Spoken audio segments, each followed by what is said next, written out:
बकरीद पर कुर्बानी को लेकर कई जगहों से विवाद और बवाल की खबरें सामने आ रही हैं। कहीं प्रशासन अलर्ट पर है तो कहीं माहौल को लेकर तनाव बढ़ता दिख रहा है। इसी बीच उत्तर प्रदेश के मुजफ्फरनगर से एक ऐसी तस्वीर सामने आई है जिसने हर किसी को चौंका कर रख दिया है। यहाँ एक गांव है जिसके कई घरों की दीवारों पर बड़े बड़े अक्षरों में लिखा दिखाई दिया है, ये मकान बिकाऊ है। और उसके नीचे खड़े लोग कह रहे हैं कि अब इस गांव में रहना मुश्किल हो गया है।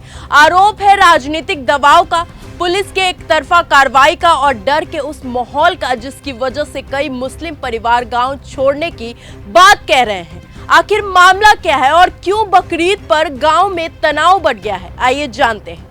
नमस्कार, आप देख रहे हैं न्यूज गंगा, मैं हूं आपके साथ अंकिता। उत्तर प्रदेश के मुजफ्फरनगर से एक ऐसा मामला सामने आया है जिसने राजनीति से लेकर प्रशासन तक हलचल मचा दी है। थाना सिखेरा क्षेत्र के भिक्की गांव में आधा दर्जन से ज्यादा घरों की दीवारों पर मकान बिकाऊ है लिख दिया गया है। परिवार का आरोप है कि गांव के ही एक भाजपा नेता और उसके समर्थकों के दबाव में पुलिस लगातार उनके खिलाफ कार्रवाई कर रही है, जिसकी वजह से अब उन्हें पलायन करने पर मजबूर होना पड़ रहा है।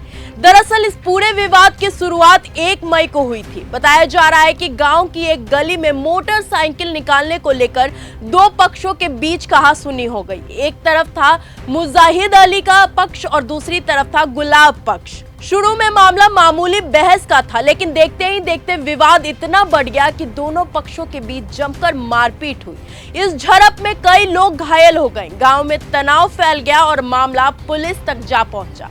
पुलिस ने दोनों पक्षों की शिकायत के आधार पर मुकदमा दर्ज किया, लेकिन इसके बाद जो कार्रवाई हुई उसी को लेकर अब बड़ा विवाद खड़ा हो गया है। गुलाब पक्ष का आरोप है कि पुलिस ने एक तरफा कार्रवाई करते हुए उनके परिवार के 6 लोगों को गिरफ्तार कर जेल भेज दिया है।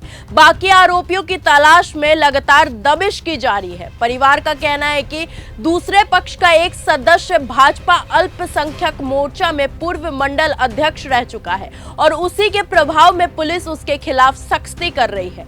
इसी नाराजगी और डर के बीच गांव में कई घरों की दीवारों पर बड़े अक्षरों में लिख दिया गया है कि ये मकान बिकाऊ है। अब ये तस्वीर तेजी से सोशल मीडिया पर वायरल हो रही है। लोग इसे पलायन का मामला बता रहे हैं। गांव में बकरीद से पहले माहौल और ज्यादा तनावपूर्ण हो गया है।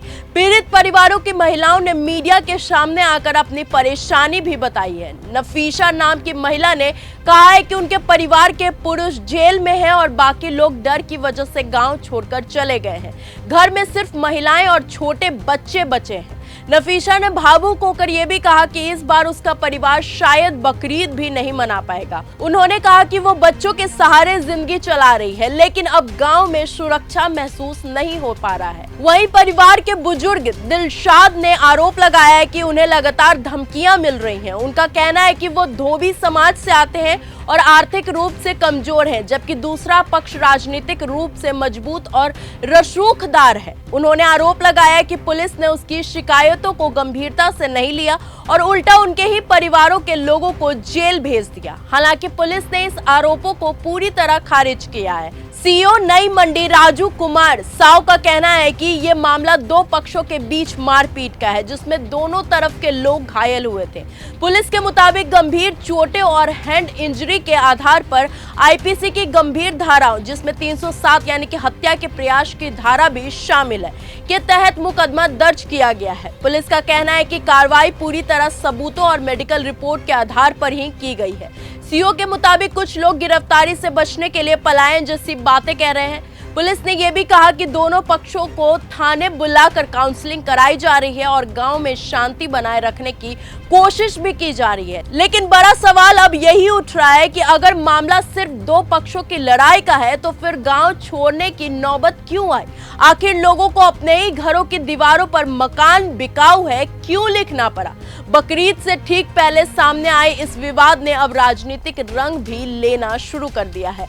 विपक्ष प्रशासन पर सवाल उठा रहा है, जबकि पुलिस निष्पक्ष कार्रवाई का दावा कर रही है। फिलहाल गांव में तनावपूर्ण शांति बनी हुई है और प्रशासन पूरे मामले पर नजर बनाए हुए है। तो क्या ये सच में पलायन का मामला है या फिर पुलिस कार्रवाई से बचने के लिए बनाया गया दबाव?